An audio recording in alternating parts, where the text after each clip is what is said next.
Assalamualaikum warahmatullahi wabarakatuh. Alhamdulillah wilujeng patepang dangudeui sareng Abah dina pidangan dongeng Sunda anu nyandak jejer carios Jawara Pantura bagian ka-21. Kumaha daramang dulur-dulur Abah sadayana. Alhamdulillah upami daramang mah sareng mudah-mudahan urang sadayana aya dina panangtayungan Allah Subhanahu wa ta'ala. Sateasana ieu dongeng dilajeng Abah nyuhunkeun pangrojong ti dulur-dulur Abah sadayana ku cara neken subscribe, like, share sareng komen kangge lumangsungna karya-karya urang Sunda. Insyaallah Abah sareng Jomantara bakal terus marengan nyerangan para mitra satya di mana wae aya. Atur nuhun kana pangrojong.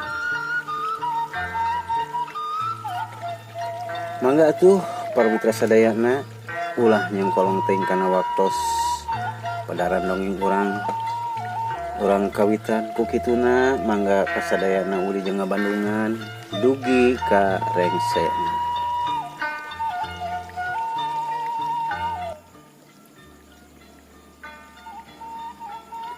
Para mitra sadayana cag urang tunda carita wa aji jeung ma aji anu keur manggih ka bagjaan anu pohara. Ayeuna urang guar carita di sawo jajar juragan Sobali sakulawargi saprak lahiran kaayaan rumah tangga juragan Sobali lain panggih jeung kabagjaan anu aya asa biki samaraut ditambah ku ayana kajadian pamajikan anu ngora ngalahirkeun anak monyet. Atuh juragan Sobali teh hirupna asa biki sempit ti pikiranana. Harita juragan Sobali nuju calik bari ngalamun. Keur kitu terojol Sinta Ayu datang bari mawa ci kopi tuluy ditawarkeun ka juragan Sobali. Pi, ieu kopina kunaon si Pi ditempokeunana teh ku mamih teh teu aya gairah pisan ti saprak mamih ngalahirkeun. Apa gara-gara mamih ngalahirkeun anak awewe deui? Bener kan Pi? Ceuk Sinta Ayu pura-pura nebak pikiran salakina. Sok padahal Sinta Ayu teh geus nyaho kana kajadian rosmala. Sabab cicing-cicing oge Sinta Ayu teh sok amprokan jeung si codet anu mere kabar masalah rosmala jeung anak monyet.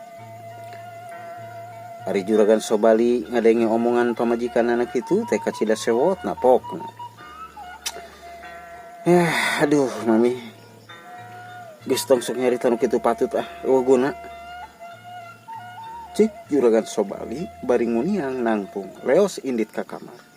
Brug panto kamar ditutupkeun satengah dibantingkeun. Cetrek dikunci. Nempok kitu teh Sinta Ayu malah sedih, malah senang hatena sabab yakin ngambekna juragan Sobali ngayakinkeun benerna kabar nu katarima. Keur jongjon kitu ti luar aya anu ngetrok-ketrok panto tuluy Sinta Ayu nguniang muru ka eta panto tuluy dibuka ku Sinta Ayu. Barang breh si Masno keur ngajanteng. Pok Sinta Ayu nanya ka si Masno. Aya naon no? Tanya Sinta Ayu. Ari si Masno teu nembalan, malah ngantelkeun curugna kana bibirna, tuluy nunjuk ka kaluar ku jempolna. Nempok itu Sinta Ayu surti pok nyarita. Siapkeun we no mobilna kumaneh. Kami rek jero heula. Cik Sinta Ayu bari ngaleos. Ari si Masno gura giru balik deui. Teu lila Sinta Ayu kaluar geus saged tuluy nyamperkeun ka si Masno anu keur nyiapkeun mobil. Sup Sinta Ayu asup ka jero mobil. Geleser mobil teh maju. Gerbang dibuka ku si janggel.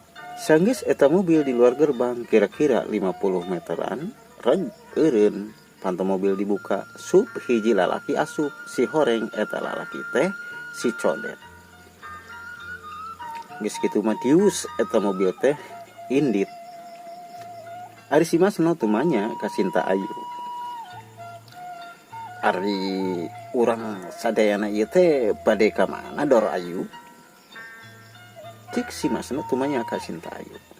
Ka tempat biasa we no? Jawab Sinta Ayu. Oh, saya tuh Doro. Cik si Masno. Ari si Colet mati tadi oge, teu loba omong. Cicing we manehna. Sedan nyemprung ngalerkeun nuju ka tempat nu geus dituduhkeun ku Sinta Ayu. Teu kacatur di jalanna sedan bilu ka kenca sup ka kebon jati. Heuleut saparapat jam reg sedan teh eureun. Curut Sinta Ayu turun kitu deui si Codet. Ari si Masno mah teu ngilu turun, tetep we di jero mobil. Sinta Ayu jeung si Codet naleumpang nuju ka hiji tempat. Di eta tempat geus aya hiji saung hateupna make eueuh, pipindingna ukur setengah, bangku-bangku tina kayu golondongan. Sup Sinta Ayu jeung si Codet arasup ka eta saung gek dariuk pahareup-hareup. Pok Sinta Ayu ngamimitian cumarita. Aya naon deui Kang Codet? Ngamporkan kuring, nah geus saep di nu kamari kitu? Tanya Sinta Ayu langsung ka pokon. Ari si Codet ngajawab, pokna. Lain kitu nyi. Bekal akang masih cukup, tapi akang napungannya itu akang rek nagih janji nu kamari sabab akang geus nyumponan kahayang nyai kalian beres. Kumaha nyi dengan janjimu? Cik si Codet satarabasna. Ari Sinta Ayu ngahulang jiga nu mikir lila-lila pok nyarita. Kang Codet, sanes kuring rek jalir kana janji. Tapi perlu ku akang Codet dikanyahokeun. Sabenerna ieu carita teh karak awal, artina karak dimulai. Pagawean kahiji Kang Codet emang geus beres. Tapi aya kahayang kuring anu kadua. Waduh, kahayang naon deui atuh nyai teh? Kade beres nu kadua aya nu katilu deui. Inget nih, nyai lain urusan jeung budak leutik. Nyai urusan jeung si Codet, anak buah Kinaga Elor, jalma anu tanpa pandang bulu. Lamun nyai hayang lancar urusan, nyai tong jalir janji, komo mun ngulinkeun si Codet mah. Bisa-bisa nyai sorangan anu rugi. Sok, sebutkeun hayang naon si nyai anu kadua. Tapi ieu anu terakhir, akang nurut keneh ka nyai. Cik si Codet setengah ngancam ka Sinta. Adenge kitu Sinta Ayu rada ngaranjug, dasasatna mah manehna teh teresep ka si Codet teh. Tapi Sinta Ayu sateka polah nyumputkeun ka teresepna manehna ka si Codet. Kang Codet tong ngancam kitu ka Sinta. Mana atuh ka asih ka Sinta teh? Mana atuh ka asih Kang Codet ka Sinta? Cana naon geus main ancam kitu? Yeuh Kang Codet, lamun jalma anu arek bageur mah ka calon istrina, lain kitu atuh. Sinta mah jadi ragu ka Kang Codet teh ari kitu carana mah. Cik Sinta Ayu bisa pisan ngareka-reka ekolna teh. Ngadege kitu si Codet asa eleh perang pokna. Sanes kitu geulis, sanes akang ngancam, tapi akang teh sieun teu kalaksanakeun kasih geulis. Punten atuh geulis. Lamun akang nyarita kitu, sok boro-boro nu kadua, katilu, kaopat, kahayang nyai pasti ku akang dicumponan. Sok, naon kahayang si nyai teh? Bejakeun ka akang. Akang siap ngabantu lahir batin. Gitu. Cik si Codet sanduk-sanduk. Ari Sinta Ayu mah seuri we meh nama. Ari na jero hatena mah cek gerentesna. Dasar jelema burung. Teu boga otak sia mah. Bari na saha awewena anu sudi dikawin ku sia. Ku jalma jahat kos kieu. Ku jalma jahat jiga sia. Diulinkeun sia ku aing. Kitu gerentes satena Sinta Ayu. tapi anu kaluar tina bibirna mah lain deui. Jadi kahayang kuring anu kadua, kuring hayang sakabeh raja kaya salaki eta hayang ragrag ka kuring. Hayang ragrag ka kuring kabeh. Sababnya hosorangan Kang. Sababnya hosorangan Kang Colet oge, salaki kuring teh geus wani midua hate. Lamun urang teu buru-buru ngayakeun tindakan mah pastina raja kaya eta teh ragrag ka anakna. Hartina kuringan saukur sapamerena we meureunnan. Tah kahayang kuring teh kumaha carana supaya raja kaya ulah ragrag ka leungeunna batur. Ulah ragrag ka leungeun batur. Kitu tah Kang Colet. Cik Sinta Ayu nerangkeun eusi hatena. Ari si Colet unggut-unggut. Mun kitu carana mah bunuh we atuh. Kabehanana kumaha satuju teh nyai. Cik si Colet teu heuleum-heuleum nyaritana. Ngadeng kitu Sinta Ayu ngahulang bari jeung ngaranjung. Ari kudu dibunuh mah si Sobali teh kuring teu merekeun soalna eta nyangkut ka anak kuring. Tapi ari keur keluarga si Rosmala mah eta mah terserah ka Kang Colet. Ari keur si Sobali mah nu penting mah teu wala kaya we kitu kan. Lampah jeung carana mah kuring mah serahkeun we ka Kang Colet. Kumaha sanggup? Cik Sinta Ayu mimiti nyieun reka perdaya. Atuh eta mah masalah leutik atuh nyi keur si Colet. Pasrahkeun we ka si Colet. Tapi kade nyi poho tas beres eta masalah urang buru-buru wawi. Lain kitu nyi. Cik si Colet bener-bener teu poho kana janji awalna mah. Ari Sinta Ayu dina hatena mah seueul ngadenge omongan kitu teh nu ngajadikeun Sinta Ayu ngaluarkeun ucapan nekad kabohongan. Nekad kana kabohonganana pok. Mun emang eta kabeh beres, sok kuring siap dikawin ku Kang Colet. Siap kuring. Cik Sinta Ayu teu asa-asa dina omonganana.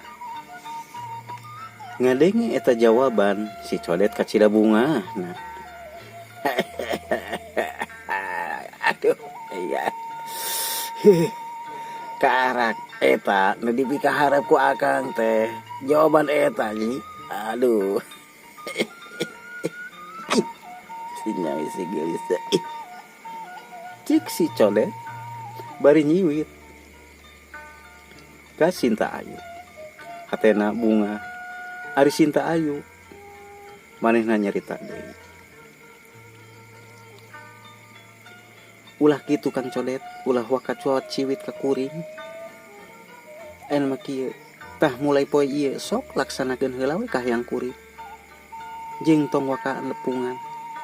Jeung tong waka nepungan kuring mun eta pagawean can beres. Tah ieu keur bekel sabulanan. Sok tarima. Cik Sinta Ayu bari ngaluarkeun duit lumayan badan. Lumayan loba tuluy ditarima ku si Colet. Tah aya nama kuring rek balik. Bisi salaki kuring kaburu hudang. Cik Sinta Ayu bari nguniang hudang. Tuluy ngaleos. Tapi cek leungeunna Sinta Ayu teh ditarik ku si Colet. Atuh Sinta Ayu kabawa nepikeun ka awak Sinta Ayu rapet jeung awak si Colet. Punten Nyai, akang teh geus teu kuat ka Nyai teh sono pisan sabenerna. Punten Kang Colet. Kang Colet ulah kurang ajar kieu. Cumponan heula ka hayang kuring. Ulah nepikeun ka kurang ajar kieu Kang Colet. Sing inget Kang Colet. Kana janji. Cik Sinta Ayu bari ngadorongkeun awak si Colet. Nepi ka si Colet ngadayagdag. Geus kitu maleos Sinta Ayu teh ngaleos ninggalkeun si nu keur olohok bari ngacak. Sup Sinta Ayu asup ka mobil, geleser mobil teh maju. Mulang deui ka bumina di Saujajar. Sajongjongan si Colet ngahulang ngalawan rasa nu teu kacumponan. Napasna masih ngahegak. awakna leuleus pipikiranana can karumpul tungtungna gek si codet teh diuk deui. Lila-lila si codet sadar pok manehna nyarita sorangan. Kurang ajar. Si Sinta teu bisa diajak dami ari kitu. Mun kieu carana aing moal rek kumapalan. Yeuh si codet moal senang mun kahayang can kacumponan. Tempokeun ku maneh Sintayu. Permainan si codet. Cik si codet bari nepak dada tuluy nguniang hudang leos si codet teh indit ngaleos ka kulon deui. Para mitra sadayana ayeuna urang kocapkeun Sinta Ayu. Sanepina ka bumi juragan Sobali masih can kaluar ti kamarna. Ari Sinta Ayu teu wani kudu ngahudangkeun salakina mah. Malah Sinta Ayu ngadon ngagoler di kursi sofa nu aya di ruang tamu. Ceuk pikirna sugan we salaki melas ningali manehna sare didinya. Lila oge Sinta Ayu teh sare di kursi aya meureunana kana 2 jamna mah. Teu lila Sinta Ayu lilir tuluy ningali jam katingali tos jam 12:30. Tuluy Sinta Ayu muru ka kamarna katingali panto kamar ngejeblag. Tuluy Sinta Ayu asup tapi di kamar teu aya sasaha. Sinta Ayu kaluar tuluy muru kamar Non Ayu.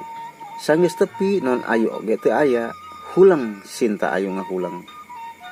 Teu lila leos Sinta Ayu ngaleos kaluar muru ka pos supir.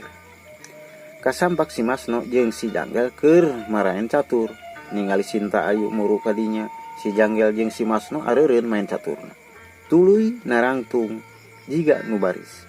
Barang geus deukeut pok Sinta Ayu nyarita nanya ka nu duaan pokna. "No, Gel, maneh nempo juragan Sobali teh?" Ceuk Sinta Ayu tumanya ka nu duaan.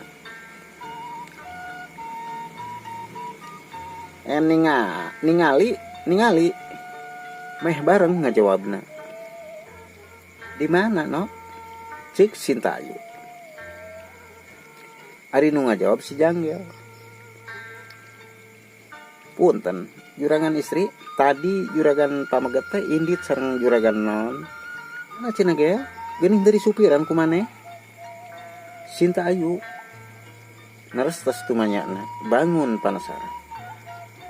Ari si Janggel ngajawab, "Ari ka mana-mana mah juragan pameget teh teu masihan terang sareng aliman di supiran ku abdi jeung ku si Masno, kitu ta juragan istri?" Cik si Janggel nerangkeun inditna juragan Sobali. Geus kitu mah hulang we Sinta Ayu teh ngahulang bari ngagerentes dina hatena. Benar-benar salaki aing teh. Kecewa meureunan ka aing, buktina we indit-inditan teh menika teu bebeja ka aing. Cik gerentes teh Sinta Ayu. Teh kungsi pamit leos Sinta Ayu teh ngaleos deui ka lebat bumina.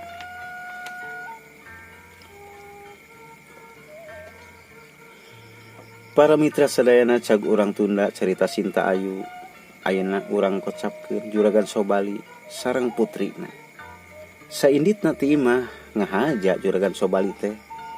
Teu ngahudangkeun Sinta Ayu, malah juragan Sobali nyaram ka Non Ayu anu rek ngahudangkeun mamihna. Harita sedan hideung nyemprung ngalerkeun sapapanjang jalan teu aya anu nyarita jiga anu senggah cacarita. Aya kana 3 jamna perjalanan. Gilek sedan hideung teh biluk asup ka salah sahiji pakarangan imah. Reg mobil teh eureun, jut juragan Sobali turun kitu deui Non Ayu. Tuluy duanana asup ka tepas eta imah tuluy uluk salam. Sajongjongan mah teu aya anu ngajawab. Sabab keur jongjon juragan Sobali uluk salam babaraha kali. Juragan Sobali kaget ku suara mobil anu asup ka pakarangan eta imah. Barang diliuk hiji mobil pick up warna hideung eureun di pakarangan eta bumi. Reg eta mobil pick up teh eureun digigireun mobil juragan Sobali, jut supirna turun, geus kitu jut deui hiji lalaki turun ningali kitu juragan Sobali curing hak bari langsung tumanya. Waktosna seep para mitra sadayan. Cag urang tunda atuh padaran dongeng urang ayeuna. Insyaallah urang patepang dangu deui di waktos sareng galura anu sami. Ku kituna hapunten Abah tina sagala kalepatan sareng kahilapan Abah. Abah pamit mungkur, pamit mundur. Wilujeng kantun kasadayana permios.